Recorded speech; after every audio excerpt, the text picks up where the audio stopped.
The once mighty edifice of Russian power is visibly cracking, revealing the fragility beneath its imposing exterior. Once a symbol of unyielding strength, the Russian state now finds itself grappling with internal decay and external challenges that threaten its very foundation. For years, Putin's project was to restore Russia's imperial grandeur and keep its neighbors in line through coercion and threats. His vision was one of a resurgent Russia, reclaiming its place on the world stage with an iron fist. Yet the reality is far from the grandiose dreams of the Kremlin. But today, that project is failing. The cracks in the facade are widening, and the once feared Russian military machine is showing signs of wear and tear. The streets of Moscow, once bustling with the confidence of a superpower, now echo with uncertainty and doubt. The world is witnessing the slow collapse of a regional hegemon. As the international community watches, the narrative of Russian dominance is being rewritten, with each passing day bringing new challenges to Moscow's authority. Moscow's authority was never about partnership, it was about dominance and punishment for dissent. The Kremlin's heavy-handed tactics have alienated allies and fueled resistance, both within its borders and beyond. Nowhere is this unraveling clearer than in the South Caucasus, where Armenia and Azerbaijan are turning away from Moscow. These nations, once under the shadow of Russian influence, are now seeking new paths, free from the constraints of their former overseer. Russia's promises have proven empty, its security guarantees worthless. The once reliable assurances of protection have crumbled, leaving a void that is quickly being filled by new alliances and partnerships. The war in Ukraine has exposed Russia as overstretched and isolated, a paper tiger. The conflict has laid bare the limitations of Russian power as its military struggles to maintain its grip in the face of determined resistance. The post-Soviet space is fragmenting, with nations forging new alliances and bypassing Russia. The geopolitical landscape is shifting as countries once tethered to Moscow seek new partners and opportunities. This isn't just a loss of territory, it's the failure of the idea that Russia can impose its will in the 21st century. The myth of Russian invincibility is being dismantled piece by piece as the world moves forward without it. The consequences will reshape Eurasia's political map for years to come. The ripple effects of Russia's decline will be felt far and wide as new power dynamics emerge and old alliances are redefined. The era of Russian hegemony is ending. As the sun sets on this chapter of history, a new dawn is breaking, heralding a future where the echoes of the past no longer dictate the course of nations. The contrast on the world stage today is stark and unmistakable. The West, which not long ago appeared fractured and uncertain, has now rallied around Ukraine with a level of unity and determination rarely seen in recent history. Countries that once disagreed on key issues have found common cause, standing shoulder to shoulder in defense of shared values and the international order. Advanced weaponry, real-time intelligence, and massive humanitarian aid have poured into Ukraine, transforming it into a powerful symbol of resistance and hope. The world has watched as Ukraine, with Western backing, has defied expectations and inspired millions.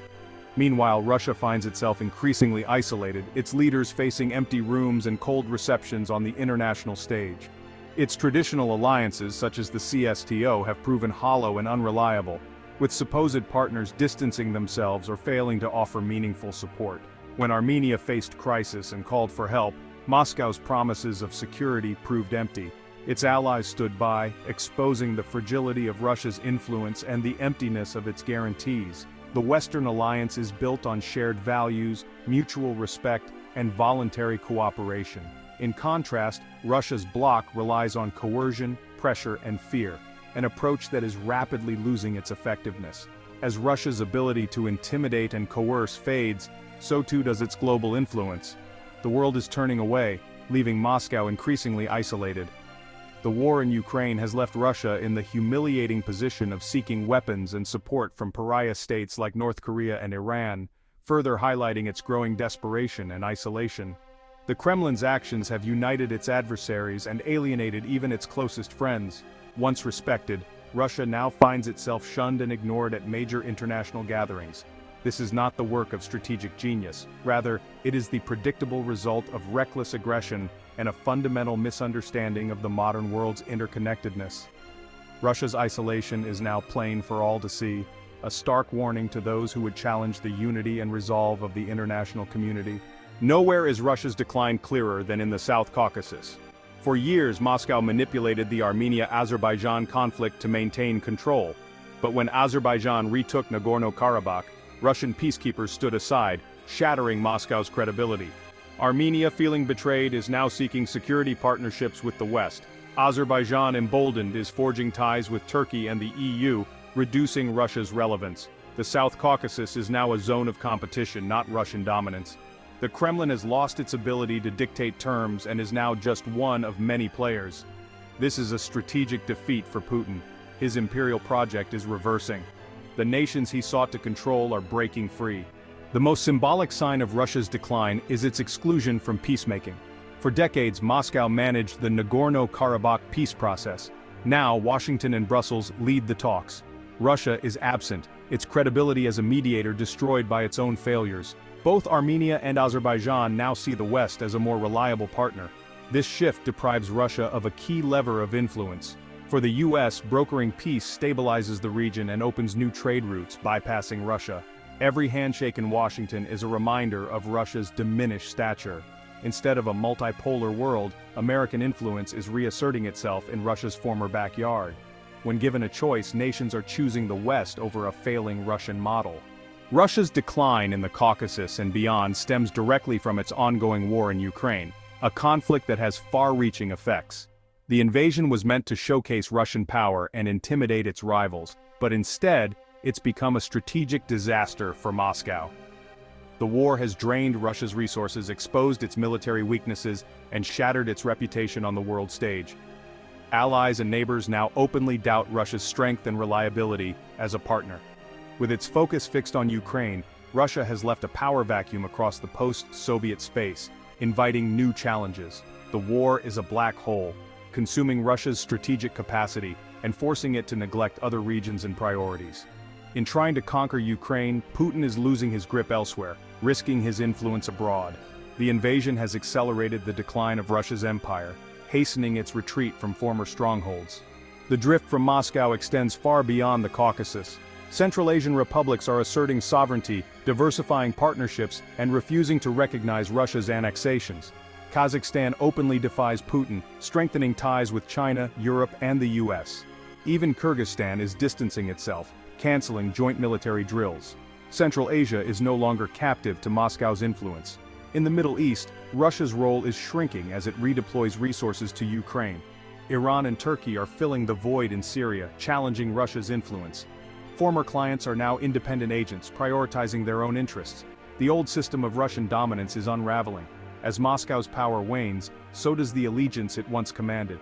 As old allies drift away and the world order shifts, Russia finds itself searching for new partners. The days when Moscow could count on a broad network of loyal friends are over. Now, the Kremlin is forced to build a coalition from the few countries willing to stand by its side, even if those relationships are uneasy and uncertain. Its partners now are Iran, North Korea, China, and Belarus. A club united not by shared values or vision, but by their collective opposition to the West. This alliance is less about strength and more about necessity, as each member faces its own isolation and challenges on the global stage. These relationships are transactional, built on mutual weakness and a shared sense of vulnerability. Trust is scarce, and every deal is made with caution, as each country seeks to gain more than it gives. Russia now relies heavily on Iran and North Korea for weapons and military technology, offering cash, energy resources, and diplomatic support in return. These exchanges are lifelines for all involved, but they come with strings attached and little long-term security.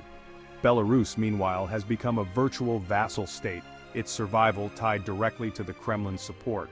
Without Russian backing, its leadership would struggle to maintain power or stability. The partnership with China is the most complex and perilous of all. Once equals, Russia now finds itself the junior partner, increasingly dependent on Beijing for economic and diplomatic support, while China carefully manages the relationship to serve its own interests. As China expands its influence across Central Asia, investing in infrastructure and forging new alliances, it keeps Russia at arm's length, happy to benefit from Moscow's weakness, but unwilling to fully commit.